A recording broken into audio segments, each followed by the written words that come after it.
तो hello guys, आज हम बात करने जा रहे हैं एक ऐसे एनिमे के बारे में जिसे रिलीज हुए अभी एक हफ्ता भी नहीं हुआ और उससे इस साल का सबसे बेस्ट एनिमे बताया जा रहा है। तो इस एनिमे का नाम है गाची याकुता। ये एनिमे सच में काफी ज्यादा इंटरेस्टिंग होने वाला है। तो चलो बिना देरी के से स्टार्ट करते हैं। तो कहानी की शुरुआत में हमें एक लाइन देखने को मिलती है। ऐसा कहा जाता है कि अगर किसी सामान की हम केयर करें और उसका ख्याल रखें तो उसके अंदर सोल आ जाती है, लेकिन अगर उसी सामान को हम कचरा समझकर फेंक दे तो उसके अंदर क्या आता होगा। और फिर उसके बाद हम एक घर को देखते हैं जिसमें एक लड़की अपनी डॉल को देख रही होती है जो कि थोड़ी सी फट गई होती है। उसे सिलकर ठीक किया जा सकता है, लेकिन उसकी मॉम कहती है, बेटा तुम इतने ज्यादा परेशान मत हो, हम दूसरी खरीद लेंगे, इसे तुम कचरे में फेंक दो। और फिर वो उस डॉल को एक थैली में डालकर कचरे में फेंक देती है। तभी हमें एक और लाइन दिखाई जाती है, इंसान किसी भी चीज को बड़ी आसानी से कचरे में फेंक देते हैं जैसे कि वो एकदम बेकार है और वो कभी उसके काम नहीं आएगी। और वो ऐसा ही दूसरे इंसानों के साथ भी करते हैं। और फिर उस कचरे को गाड़ियों में भरकर उस शहर के जंक यार्ड में ले जा रहे होते हैं। लेकिन तभी हमें एक मिस्टीरियस बॉय दिखाया जाता है और यही है हमारी कहानी का मेन कैरेक्टर रूडो। रूडो उन कचरे की गाड़ियों का पीछा करता है और उस जगह पर आ जाता है जहाँ पर वो सारा कचरा फेंका जाता है। तभी एक गार्ड देखता है कोई उस कचरे के साथ कुछ छेड़खानी कर रहा होता है और गार्ड अंदर आ जाता है। बिल्कुल भी हिलना मत, तुम यहाँ पर आए कैसे? तुम वही कचरा चोर हो क्या जो पूरे शहर को गंदा कर रहा है? और फिर वो इमरजेंसी अलार्म बजा देता है जिससे काफी सारे गार्ड्स वहाँ पर आ जाते हैं। लेकिन रूडो उनके ऊपर कचरा फेंक कर उन्हें चकमा देकर वहाँ से भाग जाता है। लेकिन फिर भी गार्ड उसका पीछा करते हैं और फिर वो सारे गार्ड रूडो के ऊपर फायरिंग करने लगते हैं। लेकिन रूडो इतना फास्ट होता है कि उन सारी बुलेट्स को डॉज कर लेता है। ये तो काफी ज्यादा फास्ट है। लेकिन वो गार्ड्स रूडो पर इतने ज्यादा बुलेट फायर करते हैं कि रूडो को डॉज करने में काफी ज्यादा परेशानी आ रही होती है और रूडो के हाथ में एक बुलेट लग जाती है। लेकिन रूडो फिर जैसे तैसे अपनी जान बचाकर वहां से भाग जाता है और फिर रूडो एक टनल के थ्रू पर आ जाता है। अब सालों में कोई कचरा नहीं फैला रहा था यहाँ पे। और फिर हम रूडो के बैग में देखते हैं उसने वही डॉल चुराई होती है जिसे उस लड़की ने कचरा समझकर कचरे में फेंक दिया था। और फिर हम उस शहर को देखते हैं। वो शहर इतना ज्यादा चमक रहा था कि जैसे मानो वहाँ पर कचरे का कोई नामो निशानी ना हो। और वहाँ खड़ी खड़ी दो लड़कियां बात कर रही होती है। क्या तुमने वो कल की बात सुनी? कल वो कचरा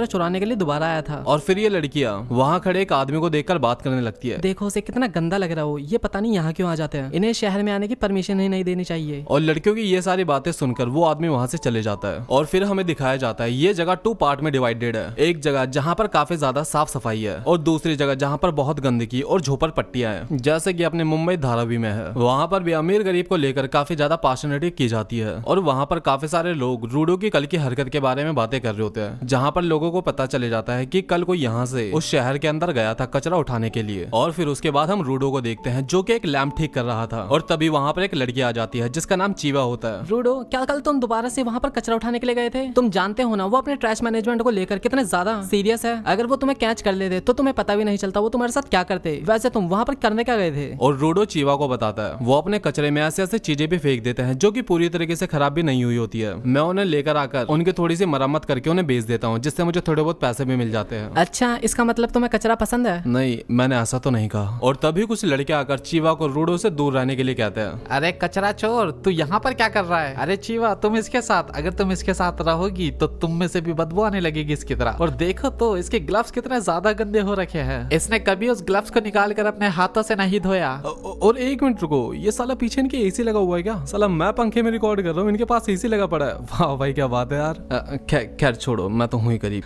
अपन आगे कहानी कंटिन्यू करते हैं। और एक लड़का उसके ठीक करे हुए लैंप को लात मार देता है, तुझसे ये कोई नहीं खरीदने वाला। और फिर हमें बताया जाता है ये स्लम एरिया क्रिमिनल्स को कैद करने के लिए बनाया गया था और जितने भी लोग यहाँ पर रहते हैं उन्हें उन्हीं के बाप दादाओं की कर्मों की सजा मिल रही है। लेकिन रूडो के बाप ने सब कुछ खराब कर दिया क्योंकि उसने काफी सारे लोगों का कत्ल कर दिया था। इसीलिए यहाँ पर रूडो को कोई पसंद नहीं करता। और ये सुन रूडो को बहुत ज्यादा गुस्सा आ जाता है और उन्हें घूर कर देखने लगता है और वो सारे लोग रूडो की आंखों से डर जाते हैं। क्रिमिनल की आंखें, जैसा बाप वैसा बेटा। और वहाँ रहने वाले सभी लोगों को यही लगता है कि रूडो भी एक दिन कत्ल करेगा और क्रिमिनल बन जाएगा। और ये बोलकर वो वहाँ से चले जाते हैं। और चीवा रूडो को हौसला देते हुए कहती है कि मैं जानती हूँ कि तुम कत्ल नहीं करने वाले और ना ही तुम क्रिमिनल बनोगे। और तभी चीवा की आंखें उस डॉल पर जाती है जो कि रूडो ने वहाँ से चुराई थी और चीवा को ये डॉल काफी ज्यादा पसंद आती है। दरअसल ये डॉल रूडो चीवा के लिए ही लेकर आया था। दरअसल रूडो चीवा को काफी ज्यादा लाइक करता है लेकिन बोलने से काफी ज्यादा डरता है। लेकिन रूडो ये डॉल उसको दे पाता उससे पहले ही चीवा की मॉम आकर उसे वहाँ से ले जाती है और रूडो उदास मन से घर की तरफ निकल जाता है। और रूडो जैसे अपने घर पर जाता है एक बंदा उसका इंतजार कर रहा होता है। दरअसल इसका नाम रेट्रो है, जिसे हमने कुछ टाइम पहले ही देखा था। रेट्रो रूडो का सगा फादर तो नहीं है, लेकिन रेट्रो ने ही रूडो को पाला है और एक फादर की तरह वो रूडो का ख्याल रखता है। और रेट्रो रूडो से कहता है कि कुछ लोग कह रहे थे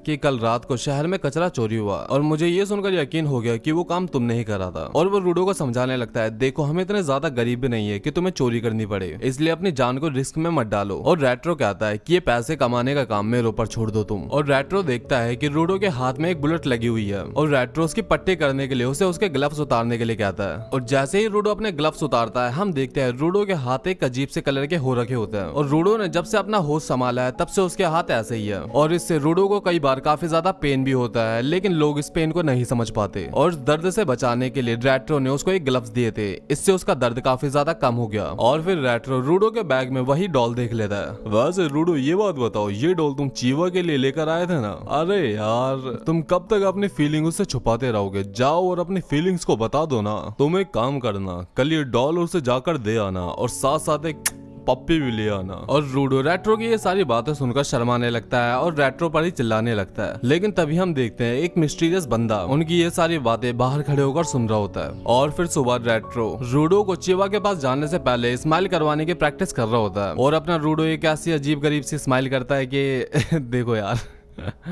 छोड़ो। और फिर रूडो चीवा को ढूंढने के लिए निकल जाता है और रूडो को अपने सामने पिट दिखाई देता है। दरअसल दोस्तों पिट एक बड़ा सा गड्ढा होता है जहाँ पे सारा कचरा फेंका जाता है और अगर कोई यहाँ पर मेजर क्राइम करता है तो उसे भी पिट में फेंक दिया जाता है। पिट इतना ज्यादा डार्कनेस से भरा हुआ है कि किसी को नहीं पता कि उसके आगे क्या है और जो लोग वहाँ जाते हैं उनके साथ क्या होता है ये भी आज तक रहस्य में भरा है। और रूडो याद करता है कि कैसे उसके फादर को भी पिट में फेंक दिया गया था। और तभी रूडो के पीछे से चीवा भी आ जाती है। गुड मॉर्निंग रूडो, तुम यहाँ पर क्या कर रहे हो? मैंने तुम्हें पहले यहाँ पर कभी नहीं देखा। और फिर चीवा रूडो के हाथ में वही डॉल देखती है जो कि उसे काफी ज्यादा पसंद आई थी। लेकिन चीवा अपने मन की बात बताती है कि अगर रूडो तुम भी ऐसा कुछ करोगे तो तुम भी पिट में फेंक दिए जाओगे और मैं नहीं चाहती कि तुम भी पिट में फेंक दिए जाओ। हाँ मैं जानता हूँ, अब तुम भी रेक्टो की तरह बातें मत करो। रेक्टो तुमसे ऐसे इसलिए कहते हैं क्योंकि वो भी तुमसे प्यार करते हैं। वो भी? और चीवा जाने अनजाने में एक्सेप्ट कर लेती है कि वो भी रूडो को प्यार करती है। नहीं मेरा कुछ और मतलब था। और रूडो चीवा की ये बातें सुनकर काफी अजीब रिएक्ट करने लगता है। तो तुम जानती हो मैंने ये कचरे में देखा और मैं इसे तुम्हारे लिए ले आया। मुझे लगा तुम इसे काफी ज्यादा पसंद करोगे, लेकिन तुम इसे पसंद कैसे करोगी क्योंकि मैं कचरे से लेकर आया हूँ, लेकिन फिर भी तुम इसे रख लो। और चीवा उस डॉल को लेकर अपने गले से लगाकर कहती है कि मैं हमेशा इसे एक ट्रेजर की तरह अपने पास रखूंगी। और रूडो ये सब देखकर बहुत ज्यादा शर्मा जाता है और वहाँ से भाग जाता है। और वो भागते भागते रेक्टो के पास जाने लगता है कि आज क्या हुआ। वो सारी बातें रेक्टो को बताना चाहता है, लेकिन भागते भागते वो कुछ सिटी के गार्ड से टकरा जाता है जो पहले तो रूडो को घूर कर देखते हैं लेकिन फिर उसे इग्नोर करके आगे चले जाते हैं। लेकिन रूडो जैसे ही अपने घर का दरवाजा खोलकर अंदर जाता है वो देखता है कि एक आदमी रेक्टो के ऊपर बैठा हुआ था और रेक्टो के सीने में एक चाकू घुसा हुआ था। और वो आदमी रूडो को देखकर चाकू रेक्टो के अंदर और तेजी से घुसाता है जिससे रेक्टो चिल्लाता है। और ये सब देखकर रूडो को बहुत ज्यादा गुस्सा आ जाता है और उस बंदे पर अटैक करने के लिए आगे बढ़ जाता है, लेकिन वो अननोन पर्सन रूडो को बांध देता है। और फिर हम देखते हैं वो अननोन पर्सन एक किताब उठाकर वहां से चले जाता है। लेकिन इतना घायल होने के बाद भी रेक्टो अभी तक जिंदा था और रूडो रेक्टो के पास जाता है। रूडो भाग जाओ यहाँ से। लेकिन नहीं, मैं आपकी मदद करना चाहता हूँ। मैंने कहा ना भाग जाओ यहाँ से, तुम्हें इस दुनिया को चेंज करना होगा। रूडो जाओ यहाँ से। लेकिन रूडो वहाँ से भाग पाता उससे पहले इस सिटी के सोल्जर आकर रूडो को पकड़ लेते हैं।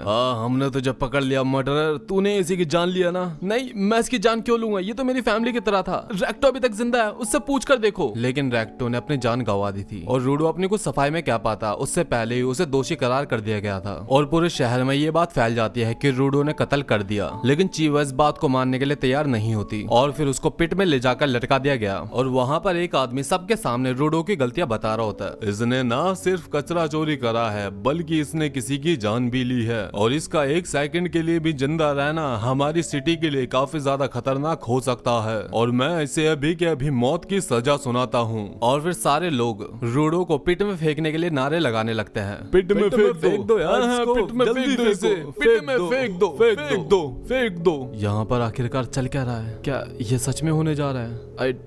मैंने सच में वो नहीं करा। कोई मेरी बात तो सुनो। और फिर रूडो चीवा को नोटिस करता है और रूडो चिल्ला कर कहता है, चीवा, रूडो को मैंने नहीं मारा, तुम्हें दोषी को ढूंढना होगा। और चीवा अपना सर नीचे रखकर कहती है, मुझे तुम में यकीन है, लेकिन तुम भी एक मर्डरर के ही बेटे हो ना। और चीवा उस डॉल को फेंक कर वहां पर चले जाती है। भाई कितनी बुरी यार चीवा ये। और फिर उसके बाद रूडो को पिट में फेंकने की तैयारी हो जाती है और रूडो स्माइल करते हुए कहता है, जहाँ पर मैं दोषी नहीं हूँ तुम सब दोषी हो, और तुम देखना मैं तुम्हें एक दिन इसकी सजा देकर रहूंगा और तुम भी इस पिट के अंदर फेंके जाओगे। और रूडो गिरते गिरते नोटिस करता है कि ये तो वही बंदा है जिसने रेक्टो की जान ली थी, और रूडो को स्पिट में फेंक दिया जाता है। तुम देखना मैं तुम सबको हेल में फेंकूंगा एक दिन, मैं तुम सबको मार। और फिर रूडो नीचे गिरकर बेहोश हो जाता है। और फिर जब रूडो की आंखें खुलती हैं तो अपने चारों तरफ देखता है और रूडो की जहां तक नजर जाती उसके चारों तरफ कचरा ही था। और रूडो को समझ पाता है, लेकिन तभी एक कचरे का पहाड़ हिलने लगता है और रूडो को वहां पर किसी के बड़े बड़े पंजे दिखाई देते हैं। और जब रूडो नोटिस करता है तो वहां पर कचरे से बना हुआ एक जायंट मॉन्स्टर होता है जो कि काफी ज्यादा भयानक दिख रहा होता है। ये क्या है? तो गाइस गाचिया कोता का पार्ट 1 यहीं पे खत्म हो जाता है। आई होप आपको वीडियो पसंद आई होगी और इसका नेक्स्ट पार्ट और भी ज्यादा खतरनाक होने वाला है, तो नेक्स्ट पार्ट को बिल्कुल मिस मत करना और चैनल को सब्सक्राइब कर लीजिए।